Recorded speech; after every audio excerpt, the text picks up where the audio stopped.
हिंदी की कक्षा में आप सभी का स्वागत है। तो आइए प्यारे बच्चों, आज हम बाजार दर्शन भाग 5 प्रस्तुत करने जा रहे हैं। यह अंतिम भाग है।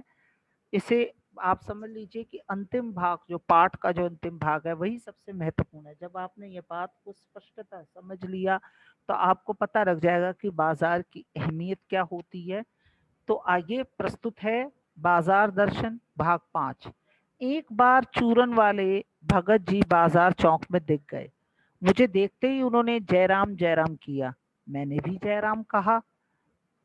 उनकी आंखें बंद नहीं थीं और ना उस समय वह बाजार को किसी भांति कोस रहे मालूम होते थे। राह में बहुत लोग, बहुत बालक मिले तो भगत जी द्वारा पहचाने जाने के इच्छुक थे। भगत जी ने सबको हंसकर पहचाना, सबका अभिवादन की लिया और सबको अभिवादन किया। इससे तनिक भी ये नहीं कहा जा सकेगा कि चौक बाजार में होकर उनकी आंखें किसी से भी कम खुली थी। मतलब कहने का तात्पर्य कि अगर हम आंख बंद कर लें तो क्या बाजार हमें आकर्षित नहीं करेगा? निश्चित रूप से करेगा। तो लेखक यहाँ स्पष्ट बार बार कह रहा है कि उनकी आंखें खुली थी भाई। अगर भगत जी गए थे बाजार तो उनकी आंखें पूरी तरह से खुली थी। वो सब चीजें देख रहे थे, सबका अभिवादन ले भी रहे थे और दे भी रहे थे। आगे आइए। लेकिन भौचक्के हो रहने की लाचारी उन्हें नहीं थी। भौचक्का मतलब क्या होता है? हैरान, भौचक्का, परेशान, ऐसा कुछ नहीं था उनको। व्यवहार में पशुपेश उन्हें नहीं था। पशुपेश मतलब होता है असमंजस्य। समझ में आ गई? असमंजस्य किसे कहते हैं बेटा? असमंजस्य किसे कहते हैं? ऐसी स्थिति कि करें या ना करें, असमंजस्य की स्थिति नहीं थी। और खोए से खड़े भी वह रह जाते थे, खोए से खड़े नहीं वह रह जाते थे। भांति भांति के बढ़िया माल से चौक भरा पड़ा था। उस सबके प्रति अप्रीति इस भगत के मन में नहीं है, जैसे उस समूचे माल के प्रति भी उनके मन में आशीर्वाद हो सकता है, विद्रोह नहीं। प्रसन्नता ही भीतर है, क्योंकि कोई रिक्त भीतर नहीं है। देखता हूं कि खुली आंख, तुष्ट और मग्न, संतुष्ट, बिल्कुल संतुष्ट और मग्न, और वह चौक बाजार में से चलते चले जाते हैं। राह में बड़े बड़े फैंसी स्टोर पड़ते हैं, पर पड़े रह जाते हैं। कहीं भगत नहीं रुकते। रुकते हैं तो एक छोटी पंसारी की दुकान पर रुकते हैं। वहां दो चार अपने काम की चीज ली और चले आते हैं। बाजार से हट पूर्वक विमुखता उनमें नहीं है। अब यहाँ लेखक महत्वपूर्ण बात है कि वो जबरदस्ती बाजार की ओर ये नहीं कह रहे कि उन्मुख हो रहे हैं, देख नहीं रहे हैं, ऐसा कुछ नहीं है। वो जा रहे हैं, हर जगह उनकी नजर पड़ रही है, तो उससे वो आकर्षित नहीं हो रहे हैं, महत्वपूर्ण बात है। लेकिन अगर उन्हें जीरा और काला नमक चाहिए तो सारे चौक बाजार की सत्ता उनके लिए तभी तक उपयोगी है जब तक वहां जीरा मिलता है। माने बाजार का अस्तित्व, उसकी सत्ता, उसका महत्व तभी तक है भगत जी के लिए जब तक वहां जीरा और नमक मिल रहा, क्योंकि उसको जरूरत की चीज उनकी जीरा और नमक है। तो बाजार गए और वो जरूरत की चीज अपनी जीरा और नमक ले आए। जरूरत भर जीरा वहां से ले लिया, फिर सारा चौक उनके लिए आसानी से नहीं के बराबर हो जाता है।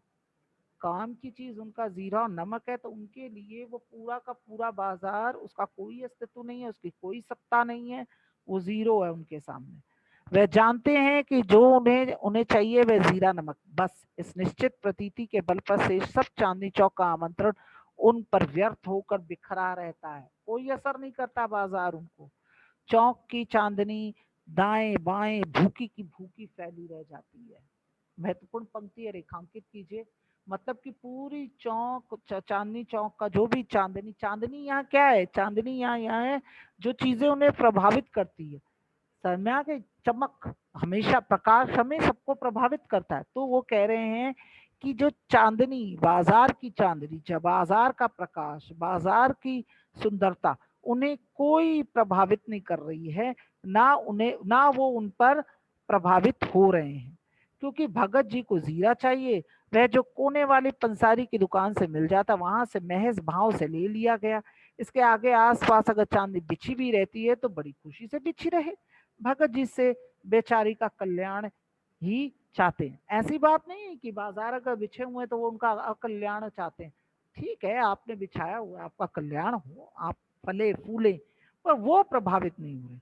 यहाँ मुझे ज्ञात होता है कि बाजार की सार्थकता भी वही मनुष्य देता है जो जानता है कि वह क्या चाहता है। महत्वपूर्ण पंक्ति, माने बाजार की सार्थकता, उसकी अहमियत वही समझ सकता है जो बाजार गया और उसे पता है कि मैंने क्या जाकर खरीदना है। और जो नहीं जानते कि वे क्या चाहते हैं, वे अपने परचेजिंग पावर के गर्व से, अपने पैसे से केवल विनाशक शक्ति, महत्वपूर्ण पंक्ति या अंडरलाइन रेखांकित कीजिए, एक विनाशक शक्ति, शैतानी शक्ति, व्यंग की शक्ति ही बाजार को देते हैं। मतलब कि बेवजह पैसा लुटाना, बेवजह अपना रोप दिखाना पैसे का, तो वो शैतानी शक्ति को ही फैला रहे हैं और कुछ नहीं। ना तो वह बाजार से लाभ उठा सकते हैं, ना उस बाजार का सच्चा लाभ दे सकते हैं। वे लोग बाजार का बाजारूपन बढ़ाते हैं। महत्वपूर्ण पंक्ति, वह बाजार का बाजारूपन बढ़ाते हैं, जिसका मतलब है कपट बढ़ाते हैं। देखिए, बाजारूपन मतलब होता है कपट, सेल्फिशनेस, कपट, कपट बढ़ाते हैं। कपट की बढ़ती का अर्थ परस्पर सद्भाव की घटी, माने जहां कपट होगा वहां प्रेम और सहानुभूति की भावना ही नहीं होगी। सद्भाव मतलब क्या होता है? प्रेम व सहानुभूति, इमोशंस, सहानुभूति। वहां जहां कपट होगा वहां प्रेम और सहानुभूति की भावना ही नहीं होगी। तो वहां ये कह रहे हैं कपट की बढ़ती का अर्थ है परस्पर सद्भाव की घटी। जहां कपट होगा वहां प्रेम नहीं होगा। इस सद्भाव के ह्रास से, ह्रास मतलब क्या होता है?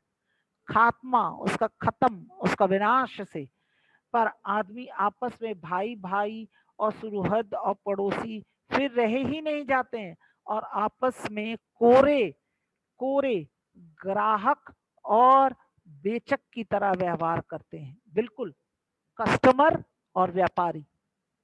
अगर कपट ज्यादा बढ़ जाएगा बाजार में, तो जब बाजार आप जाएंगे तो आप एक ग्राहक और कस्टमर, कस्टमर और व्यापारी जो बिजनेस कर रहा है, बस जो जो संबंध उन दोनों में होता है बस वही होगा, की तरह व्यवहार करते हैं, मानो दोनों एक दूसरे को ठगने की घात में हो।